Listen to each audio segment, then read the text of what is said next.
क्या है, इसे सिद्ध करने वाले हैं। क्या क्लास 11th के लिए मोस्ट इंपॉर्टेंट प्रमेय है, ये 5 अंक की एग्जाम में आती है 100% इसमें से।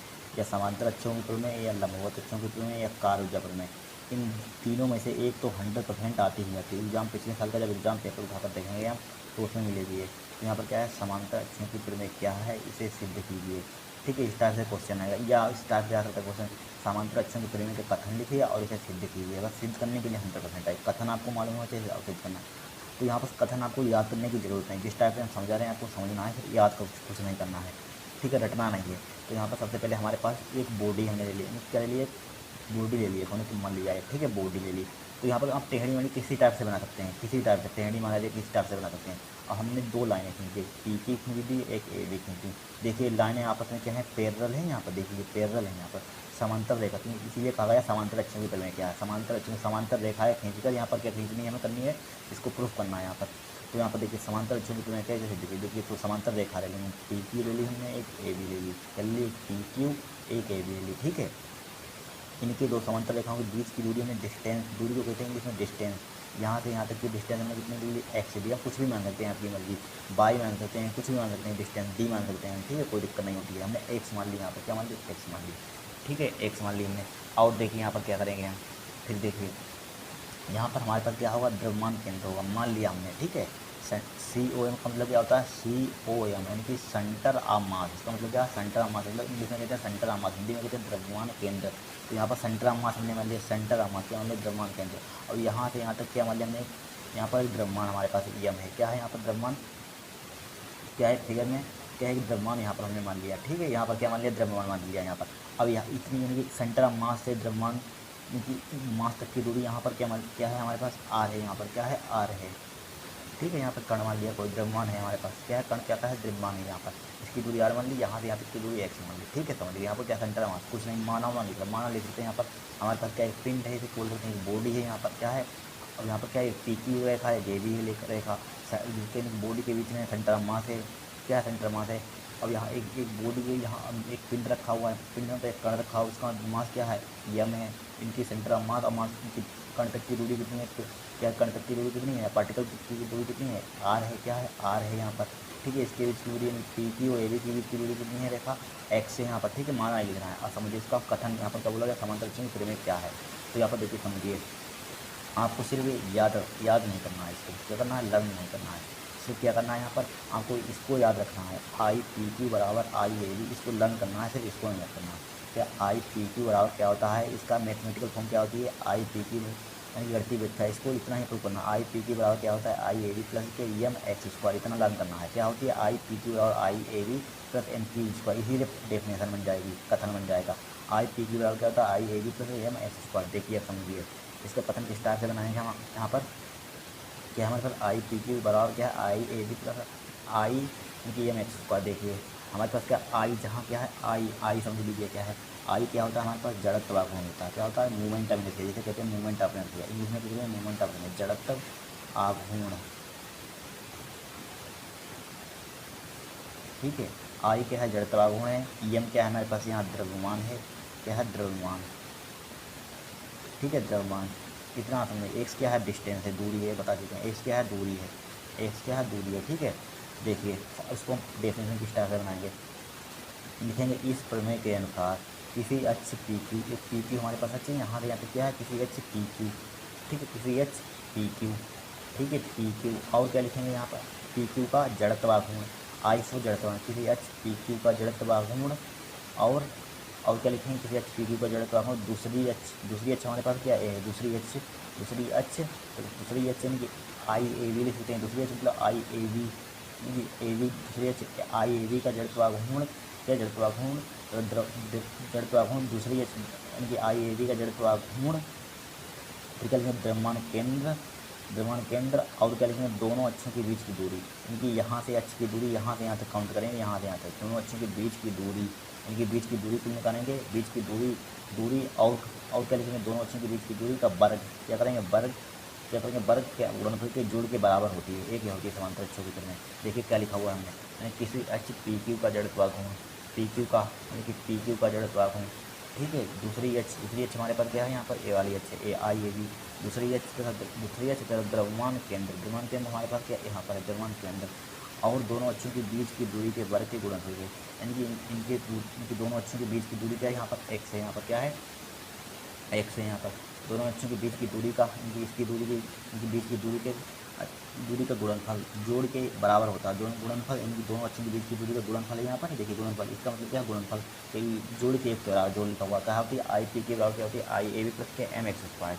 ठीक है, इतना क्या करना क्या होती है हमारे पास समांतर अक्षरों को फिर से समझाते हैं। यहाँ पर देखिए समझिए, हमारे पास मैथमेटिकल फॉर्म क्या होता है, यहाँ पर देखिएगा, यहाँ पर लिख देते हैं क्या होती है मैथमेटिकल फॉर्म, यहाँ पर लिखते हैं आई ए बी क्या होता है, आई ए बी बराबर आई ए बी या आई पी क्यू एन लिख लीजिए, क्या लिख लीजिए पहले पी क्यू, तो I P Q is equal to I A B plus M X square. इससे देखिए, इससे डेफिनेशन बनाएंगे क्या होती है, क्या यहाँ पर लिखेंगे, किसी अक्ष पी क्यू का जड़त्वाघूर्ण, आई फोर पी क्यू का जड़त्वाघूर्ण क्या है, किसी अक्ष पी क्यू का जड़त्वाघूर्ण।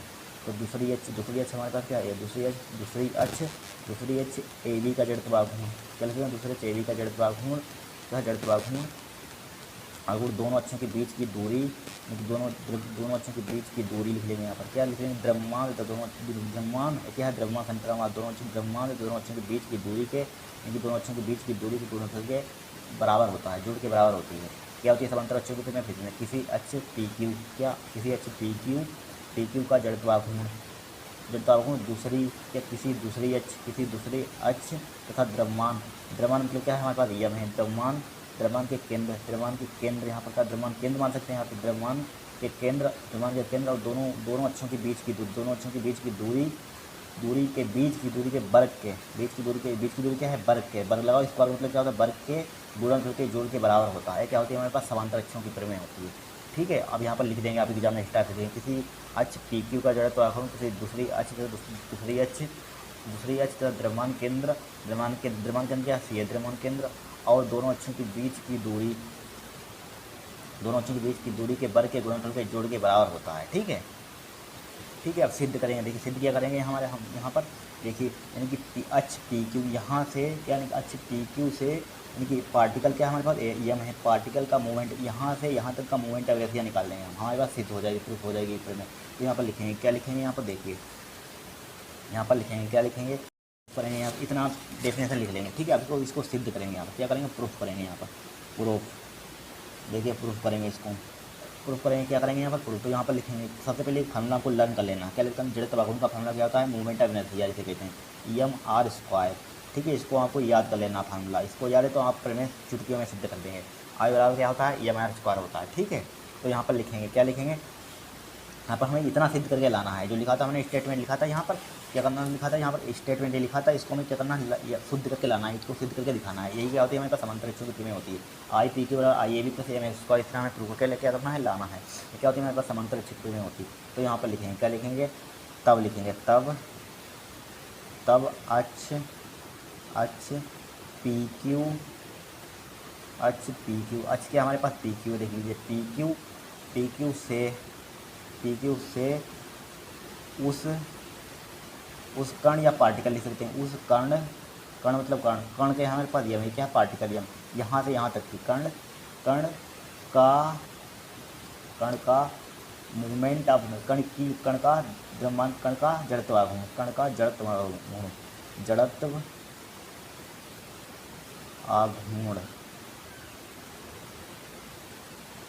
जड़त्वाघूर्ण का फार्मूला मुझे क्या बताया, आई।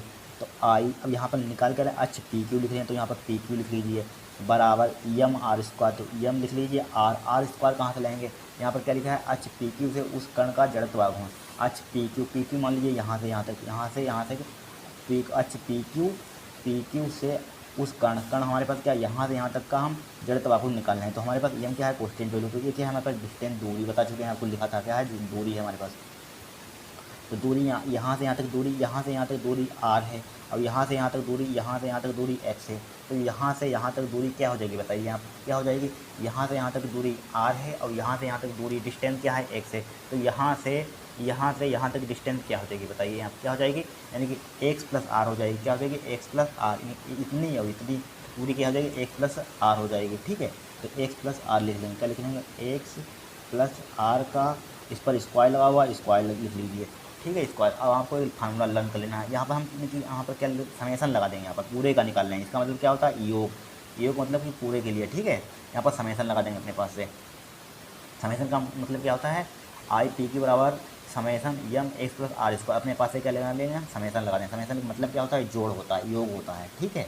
तो यहाँ पर एक फार्मूला आपको लर्न कर लेना है। क्या लर्न कर लेना है फार्मूला, क्या ए प्लस बी का होल स्क्वायर का फार्मूला क्या होता है 11th में पढ़ रहे हैं। क्या ए प्लस बी का होल स्क्वायर का फार्मूला क्या होता है ए स्क्वायर प्लस के बी स्क्वायर प्लस के 2ab, ठीक है फार्मूला होता है। इसमें लगा दीजिए तो क्या हो जाएगा आई पी क्यू बराबर समेसन जिम करते में लिखिए, यानी कि यम जिम करते में लिखिए। क्या हो जाएगा एक्स स्क्वायर ए स्क्वायर मतलब एक्स स्क्वायर, क्या ए का मान है, क्या है बी का मान है, तो क्या हो जाएगा एक्स स्क्वायर हो जाएगा यहाँ पर X square plus B square, B का मान क्या है R square plus 2ab, two multiply A का मान एक्स है, बी का मान है आर, तो एक्स आर हो जाएगा। क्या हो जाएगा एक्स आर हो जाएगा, ठीक है। अब इसकी मल्टीप्लाई इसको एक बार इसकी मल्टीप्लाई इसमें कर देंगे, ठीक है, विद समेसन के साथ लिख देंगे। आई पी के बराबर क्या हो जाएगा समेसन इसके साथ लिख लीजिए यम एक्स स्क्वायर हो जाएगा। यहाँ पर क्या हो जाएगा यम एक्स स्क्वायर हो जाएगा, ठीक है, यम एक्स स्क्वायर। और क्या हो जाएगा बताइए यहाँ पर प्लस, अब समेसन की इसमें से मल्टीप्लाई कर दीजिए, समेसन यम आर स्क्वायर हो जाएगा प्लस क्या हो जाएगा प्लस, फिर देखिए समेसन इसकी मल्टीप्लाई इसमें क्या हो जाएगा 2m एक्स आर हो जाएगा, ठीक है 2m एक्स आर। अब देखिए समझिए आई पी क्यू बराबर क्या हो जाएगा बताइए यहाँ पर आई पी क्यू, यहाँ पर क्या है समेसन है, यहाँ पर लिख लिया यहाँ पर। अब इसका मान क्या हो जाएगा 2m एक्स आर। हमें सिद्ध क्या अलग करना है यहाँ पर, प्रूफ क्या लाना है सिद्ध। देखिए जो प्रूफ करना है उसको देख रहिए, आई पी क्यू और I A B plus M X square. चूँकि यहाँ पर वो नहीं कि एम एक्स स्क्वायर आ रहा है, एम आर कि एम आर नहीं आ रहा है, एम आर को भूलिए पहले, ए नहीं आ रहा है 2m एक्स आर नहीं आ रहा है, उसको पहले भूलिए। पहले देखिए एम क्या आ रहा है हमारे पास है यहाँ पर एम एक्स स्क्वायर आ रहा है, क्या आ रहा है एम एक्स स्क्वायर, देखिए एम एक्स स्क्वायर आ रहा है, देखिए एम एक्स स्क्वायर यानी कि अब एम एक्स स्क्वायर का मतलब क्या होगा यहाँ पर बताइए, यानी कि एम एक्स स्क्वायर फार्मूला क्या होता है मैं जड़ का आई एम आर स्क्वायर। और यहाँ पर क्या लिखा हुआ है यानी कि समेसन को भूलिए हमने लगा दिया था समेसन, ठीक है एम एक्स स्क्वायर। तो इसका मान क्या हो जाएगा समेसन का मतलब योग, तो इसको जगह पर क्या लिख देते हैं यानी कि एक सच के प्रता जड़ता कोण, इसका मतलब क्या होता है एक सच के प्रता जड़ता कोण, तो इसकी जगह पर क्या लिख सकते हैं आई ए बी लिख सकते हैं, यानी कि एक सच के प्रता जड़ता कोण, तो इसके एक सच के प्रता में जड़ता कोण क्या है आई ए बी लिख दिया, आई पी क्यू लिखा हुआ आई ए बी लिख दिया, ठीक है इसकी जगह पर हमने। अब इसकी जगह पर प्लस क्या है हमारे पास, यानी कि आई ए बी हमें पूर्व क्या लाना है यहाँ पर एम एक्स स्क्वायर लाना है। हमने इसकी जगह पर इसको कहते हैं एम आर स्क्वायर, यहाँ से यहाँ तक की ये भी है, यहाँ से यहाँ तक की, तो आई ए बी लिख दिया हमने, ठीक है आई ए बी इसकी जगह पर लिख दिया, इसकी जगह पर लिख दिया आई ए बी। अब इसकी जगह पर क्या है यानी कि summation M X square, summation M X square क्या है यहाँ पर समेसन हटा देंगे यहाँ पर, ठीक है यहाँ पर समेसन हटा दीजिए, M R square M X square लिख दीजिए एम एक्स स्क्वायर प्लस इसका मान यहाँ पर क्या आ जाएगा जीरो, ये बाद में लिख दीजिए यहाँ पर 2m एक्स आर, ठीक है इसकी में ज़रूरत नहीं, इसका मान क्या हो जाएगा जीरो हो जाएगा, क्या हो जाएगा जीरो, ठीक है इसको जीरो मान लिया हमने। आई पी क्यू बराबर क्या हो जाएगा I A B plus M X square, उसका मान क्या होगा जीरो होगा, यही तो प्रूफ करके लाना था हमने, ठीक है। अब यहाँ पर आई ए बी कहाँ से लिख दिया आपको ये ना समझ में आया होगा, आई ए बी देखिए यानी कि समेसन एम आर स्क्वायर, देखिए यानी कि यहाँ से यहाँ तक की डिस्टेंस क्या है यहाँ पर द्रव्यमान क्या है हमारे पास यम है यहाँ से यहाँ तक, और डिस्टेंस क्या है आर, तो इसके सापेक्ष जड़ता बगुण का फार्मूला हमारे पास क्या होता है एम आर स्क्वायर होता है, ठीक है। जिसके सापेक्ष परिता जड़ता बगुण हमारे पास ए बी के सापेक्ष जड़ता बगुण मान लिया हमने, ए बी के परिता जड़ता बगुण मान लिया, आई ए बी मान लिया, यहाँ पर आई ए बी क्या हो जाएगा यहाँ पर क्या लिखा हुआ है सेंटर ऑफ मास से यहाँ पर डिस्टेंस नहीं, तो इसके सापेक्ष क्या हो जाएगा जड़ता बगुण आई ए बी हो जाएगा, तो आई ए बी इसीलिए हमने लिख दिया एम आर स्क्वायर की यहाँ पर क्या लिख दिया हमने आई ए बी। और ये समेसन एम एक्स स्क्वायर को समेसन हमने हटा दिया, यहाँ पर क्या हो जाएगा एम एक्स स्क्वायर हो जाएगा, ठीक है। यही हमें क्या करना था प्रूफ करना था, यही कि हमारे पास समांतर अक्षों की प्रेमी का स्टेटमेंट है, इस स्टेटमेंट लिख चुके हैं, यहाँ पर इतना ही प्रूफ करना है, ठीक है। इस टाइप से करेंगे, आपको क्या करना है एग्जाम में ये स्टेटमेंट लिखना है, यहाँ पर इसके नीचे ये लिख देंगे, फिर इसको प्रूफ कर देंगे, पूरे नंबर मिल जाएंगे, ठीक है। इस टाइप से इसको करना है, आपको समझ में आ गया होगा, ठीक है। इतना यहाँ पर लिख देंगे, हैंस प्रूफ भी लिख देते हैं, हैंस प्रूफ्ड, ठीक है हैंस प्रूफ लिख दिया, इतना आपको प्रूफ करना है। हैंस प्रूफ का मतलब क्या होता है इति सिद्धम, इसको हिंदी में लिख सकते हैं, कह सकते हैं इति सिद्धम, ठीक है।